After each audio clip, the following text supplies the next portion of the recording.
Hi, my name is Ev. And I'm Jasmine. We're going to talk about our experience with traveling around during the coronavirus. We're teachers in China for the past 1.5 years. So we started in September of, I think it was 2019? No, 2018. We have been living there for the past 1.5 years in a city called Suzhou. In Jiangsu province, which is just outside Shanghai. You can take a fast train from Shanghai and it's only around 50 minutes to Suzhou center. But we can talk more about China in some later videos if you want, and our life in China and what's it like there and how to move there and how to prepare for life in China. But right now we're just going to address the coronavirus. So we have 2 holiday periods basically, which will be Chinese New Year and summer. So for summer we have about a month. We broke up from school on the 10th of January. That's for Chinese New Year. For Chinese New Year. Yeah. And we actually flew out also on the 10th of January, the same day we finished, because we wanted to have as much time traveling as we possibly could, not knowing about the virus. Last year we did 3 countries. We traveled around Vietnam, Cambodia and Thailand. This year during Chinese New Year we decided to go to New Zealand and Australia, which was always like a life dream of ours. The Great Barrier Reef. Beautiful nature and Lord of the Rings stuff. We've been taking down some notes as we were traveling about how we were feeling during the coronavirus, because we didn't actually know how bad it was going to get. But also the thing that we need to address is that the coronavirus broke out in December in Wuhan, but we didn't hear anything in Suzhou. It was very well kept secret. All that the teachers, Chinese teachers, were talking about is, God, there's a big flu going around, but they also did not hear about the coronavirus. The first time we heard about the coronavirus was maybe 4 or 5 days into our trip in New Zealand. Well, at the start we were just looking and seeing this coronavirus headline pop up. We think that, oh, it's the media overblowing it, way out of proportion, but the more it progressed, the more worried we became. 12 days into our trip, on the 22nd, we wrote down the first major thing that kind of made us sit back and actually watch the news was 700 people infected. And we were like, is it big?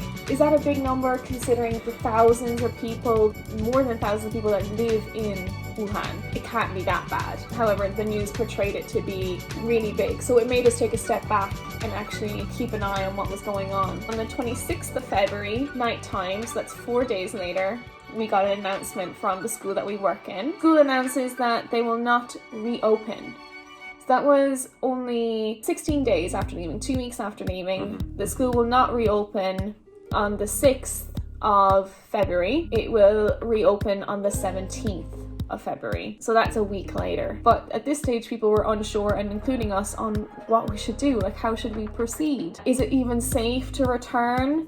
And if not, how do we get our belongings from China? It dawned on us then that, oh my God, first of all of our belongings are in China. Our job is in China. Our lives are in China. All of our friends are in China. And he also has other passports that are there that are probably the most valuable things to us, because they are replaceable, but they are a bit of a hassle to replace and a big cost.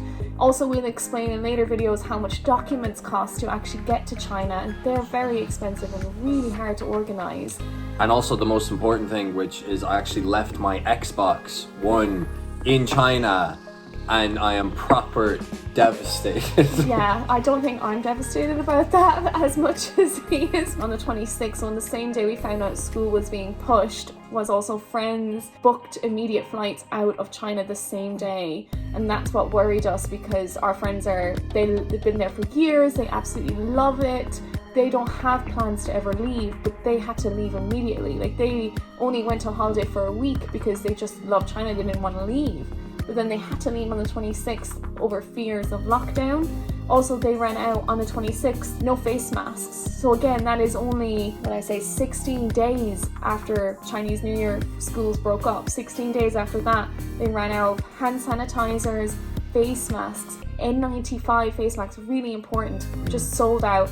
We have a friend living in Shanghai who was going to order some for us from Japan, but they were sold out from Japan too. The more time went on, the more we got worried. On the 27th, it was announced that 80 people were dead Again, not a huge number in comparison to the people that live in Wuhan, but that's still 80 people lives that were lost. So every life counts. School postponed to the 17th, saying it's totally safe to return. So this is what shook us as well, is there information being hidden from us by our employers? It cannot be safe to return if there's no face masks, no hand sanitizers. This again was on the 27th of January. They are telling us on this day, the 27th, not to listen to Western media and don't spread unnecessary rumors about the coronavirus. This is coming from the school, but the government as well. The media that's not basically sanctioned by the Chinese government is banned, and you could definitely get in trouble for spreading it or posting it on Chinese social media such as like WeChat. So we'd already left New Zealand at this time, and we were in Melbourne. The reason I know this is because my notepad is from the hotel in Melbourne. We had checked all the pharmacies in New Zealand at this stage, chain pharmacies, and we'd already checked Sydney and Melbourne on the 27th.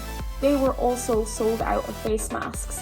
Now that is partly due to the wildfires and the smoke, but also due to the amount of Chinese tourists there buying them all up, and we couldn't get any. On this day, we also tried to ring our airlines to get the flight postponed. That was a bit of a nightmare. So with the coronavirus, the Chinese government announced that all flights would be reimbursed due to the virus, that anyone flying in or out China could get their money back.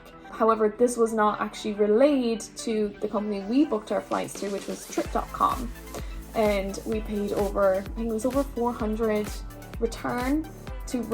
just that one flight to return from Australia back to Shanghai, Pudong. They put me on hold 3 times and changed the quote. So first they said that we would get all the money back, but we would pay a 700 kwai levy for the change.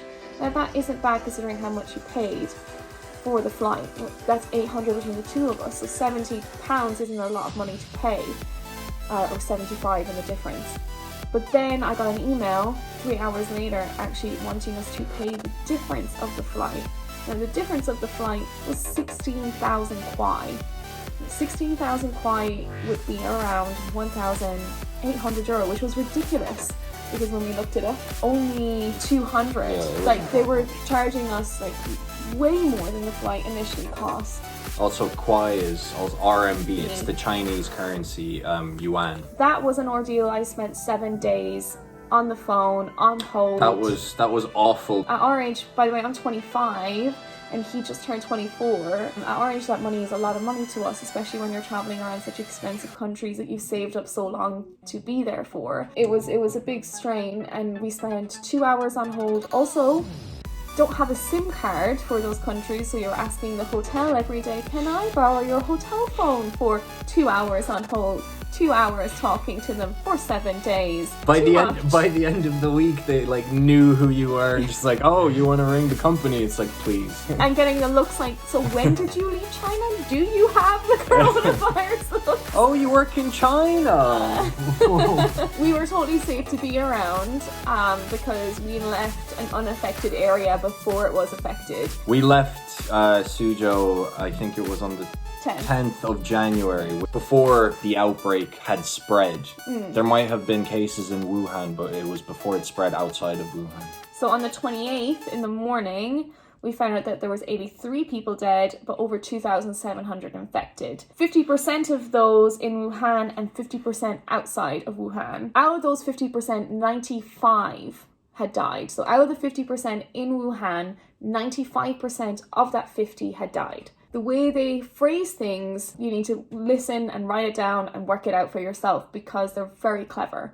The numbers also of the dead are not announced if they did not die in hospital. Suzhou is beginning to go on lockdown, so that's our city. We found out on the 28th. Again, that is 18 days after leaving. They were beginning to lock down our city 2 days after our friends got out. Businesses were not to reopen until the 8th. They're still not open. Yep. Taxis are starting to quote more. So taxis, we have a taxi company. They were contacting us rather than us contacting them, saying, are we still returning on the date that we said? They knew that we weren't infected, willing to take us. but they're not willing to take those they don't know, those that they had left during the outbreak they weren't taking.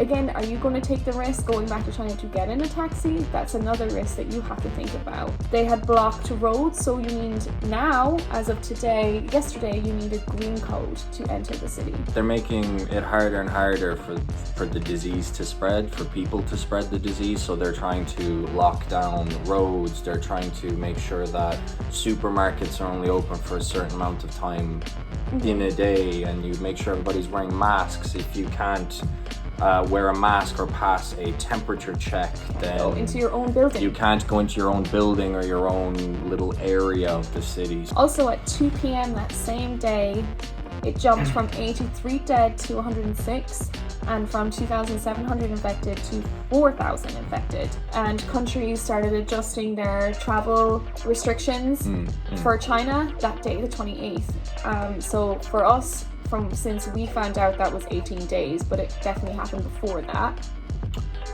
Sorry? So there's a lot of countries that won't let you in if you've been to China in the last 18 days. America, Australia, New Zealand. I think Japan and Korea are kind of starting to block traffic as well. And basically, like, as we see now in the news, like, it's spreading more and more and more. Like, they've put Italy on quarantine, South Korea. It's in every continent now except Antarctica, because a person in South America now had it. So it's So in Italy, there's 320 infected. Austria closes the borders. South Korea has extended its teachers' holidays too, and flights are still restricted. So right now, if you actually look up from London to, or we're currently in Ireland, so Ireland to Shanghai Pudong, yes, you will only get a flight via Ethiopia, Russia, and or 3 other stopovers. So you cannot get our normal flights. So our normal flights would be Finnair, 1 stopover to Shanghai, or just British Airways, 1 stopover in London to Shanghai. Now you've got to go via Ethiopia, Sri Lanka, just completely out of the way to get up to China. And it's only the Chinese companies that are Flying. actually willing to fly back into China. Like, even if we do fly back to China, nothing is open. Everything's still on There's no lockdown. food. Well, there is food, but restricted food. And if you're a picky eater like myself, I wouldn't be eating the crabs out of the the big containers in Chinese supermarkets. Also, on the 3rd, so this was the 3rd of this month, February, the first person died of the coronavirus outside of China in the Philippines. And we were actually planning to go to the Philippines as school was getting extended, because we didn't know how long we'd be away, stuck abroad for. And 300 dead inside Wuhan. They were saying all teachers were to go back, but we were still watching from abroad. So we work for a Chinese, it's a private school. Yeah, private school. So basically all schools have to conform to the government. The messages that we were getting from the school was only the messages that were sanctioned by the Chinese government. So basically they were telling us that everything's under control, everything's fine, everything is going to be perfect, the Chinese government has your best interests at heart, everything will be fine, and school will reopen at the end of February. Still here, the school has been extended now until past that. There is no signs of the coronavirus slowing down. We managed to get a flight from Australia to London, where we self-quarantined for 2 weeks. We had a lot of stopovers through Asia just to get back. We did self-quarantine for 2 weeks, and we've only just arrived back in Ireland yesterday. Our current situation is now that we do want to go back to China. We do love our jobs. We do love our life there, and the government are also trying the best for the people, and our school are trying their best with the information that they have. But we do doubt that the school knows more than the government, so they can't actually predict when we'll be able to go back. They want us to go back to self-quarantine for 2 weeks in the hopes that school will reopen, but the government hasn't announced that. So at the moment, we are just waiting for those announcements from the government, and then we will go back. Because we liked our lives in China. Did. We had, like, you may hear a lot of Bad things about China, and some things are justified, absolutely, 100%. But for us, our day-to-day lives were quite good. We had a very nice apartment. We achieved what we wanted to achieve. Have a very nice job, are able to travel, earn good money. So we hope to eventually go back if we are able, but we don't know currently if we're able. Yeah. If we will be able. And right now we are actually stuck in a little bit of a limbo because we are not working for 6 weeks, maybe 7 weeks. But we're going to be starting online classes as of the 2nd of March, apparently.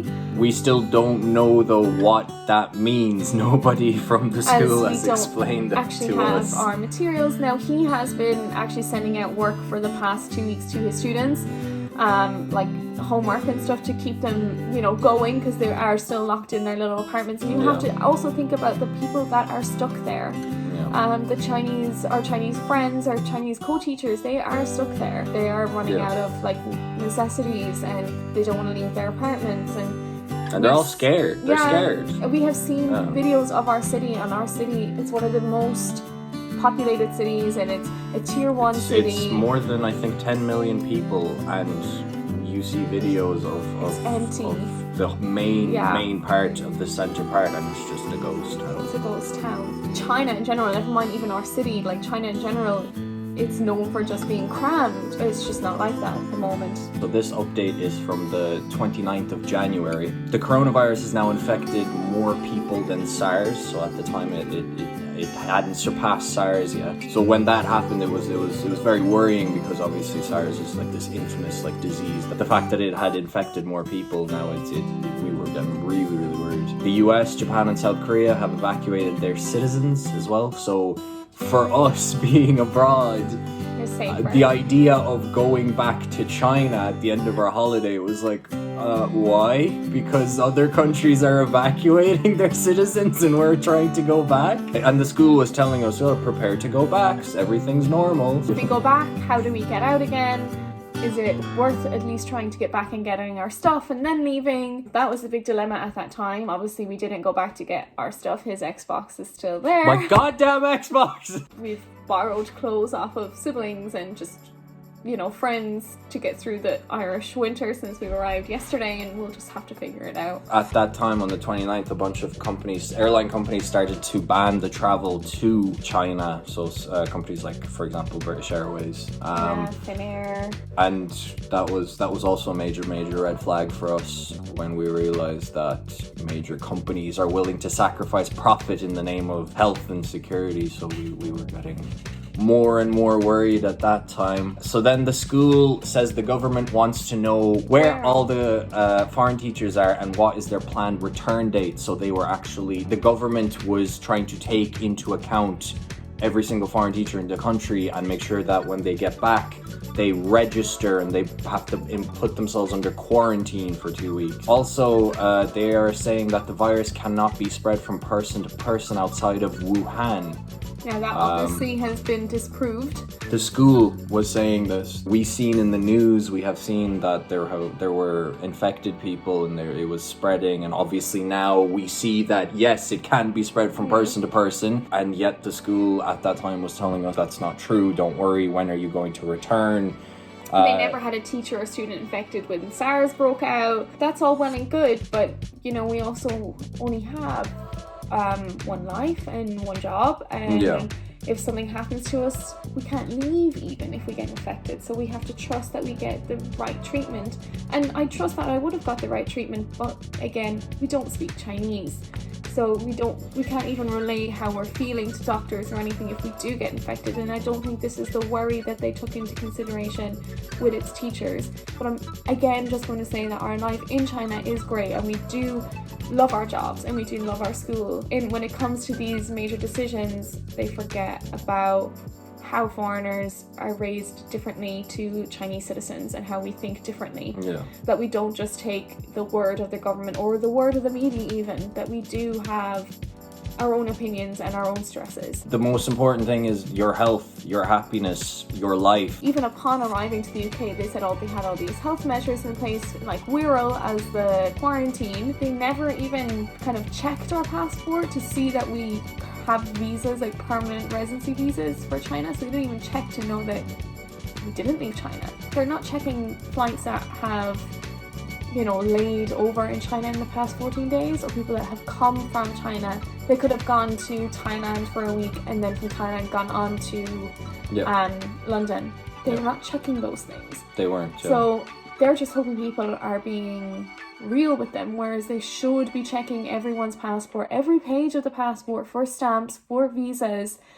They didn't check that with us now. However, we did self-quarantine for 14 days in London in my family's home. We did self-quarantine before we came here because we do have elderly relatives and we don't want to put society at risk. We're one of the people that took that on ourselves. That's not to say everyone else didn't do that. No problem getting into the country, even if I probably did have the virus, because nobody was checking my temperature. There wasn't any screenings. It was just you walk on through. In Thailand, when we were going through the airport, because that's how we got to England from Australia. They were only checking the Chinese people. If you looked Chinese, or if your passport said that you were Chinese, you would get pulled aside and they were taking your temperature and they were maybe asking you questions or asking you to fill out a form. They just told us to go on through. They saw our Irish passports. They said go on through, but they didn't see pages of different Chinese visas or anything like that. Now, we were wearing masks, we have hand sanitizer on our backpacks just to protect ourselves, but that's not to say something didn't happen to us. Now, we didn't feel ill, we didn't get sick, we didn't have a flu, we didn't have any of those symptoms, but we still self-quarantined because we know the 2-week incubation period. We weren't even told or asked or advised to do that. So be careful going through airports. There's a lot of people traveling from Asia that have been in contact with other Chinese people in the past 14 days. So be careful, wear your masks, sanitize, wipe down your seat on the plane. As we did, we would wipe down with disinfectant wipes the whole area of where we were sitting, the TV, the remotes, everything, just to be sure. Even the packets that they give you with the headphones, be very careful if someone's touching that plastic. And even when we were coming back, all the air hostesses and pilots, they were all wearing face masks and really prohibiting their proximity to people and the way they're interacting with passengers. They themselves are worried because they know that the measures aren't being put in place properly. And also, just to add, this was 2 weeks ago, so things might have, obviously with the severity of the virus, changed, hopefully for the better, maybe stricter control, stricter measures. When things get back to normal, we hope it will be soon, and that we'll actually get back to our lives, and that we can actually start showing you guys about China, how we got there, and all the different things. If you have any questions, just comment below and we'll answer them. Or if you want to see some more videos about how we travel, how we organize our travel, how we save for travel, as 2 people teaching abroad, 2 expats, we're more than happy to share that information. Just comment below. Leave a like and stuff if you want to hear more about our travels and about our lives abroad, and if you want to if you want to be a teacher. So click and subscribe. Follow us, and maybe follow us on Instagram, and we'll tell you some more things. Yeah. Okay. Bye.